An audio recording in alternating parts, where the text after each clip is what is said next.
Hi అండి, welcome to our channel. ఇంట్లో ఇలాంటి ఒక ఎంటీ బాక్స్ ఉంటే దీన్ని ఎన్ని రకాలుగా వాడుకోవచ్చో, ఎన్ని రకాలుగా నమ్ముకోవచ్చో ఈ వీడియోలో నేను మీకు చూపిస్తాను. మీ దగ్గర ఒక ఎంటీ బాక్స్ తెచ్చుకున్నారనుకోండి, అందులో పార్టీషన్స్ ఉంటే దీన్ని ఎన్నో రకాలుగా మనం నమ్ముకోవచ్చు. ఫస్ట్ పూజ బాక్స్ చూపిస్తాను. ఈ వీడియోలో చూపించినట్లుగా ఒక దాంట్లో పసుపు, ఇంకొక దాంట్లో కుంకుమ, అలాగే గంధము, విభూతి, అక్షంత ఇలా వేసుకోవచ్చు. లేదంటే విభూతి బదులు కర్పూరం కూడా వేసుకొని నమ్ముకోవచ్చు. పసుపు, కుంకుమ, గంధము ప్యాకెట్లో పెట్టుకోవచ్చు, లేకపోతే అందులో పోసుకోవచ్చు. ఇది పూజ డబ్బా నోము.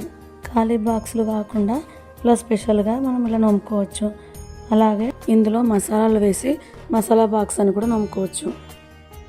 లేదంటే పోపులకు సంబంధించినవి వేసుకొని పోపు డబ్బా అని కూడా నమ్ముకోవచ్చు.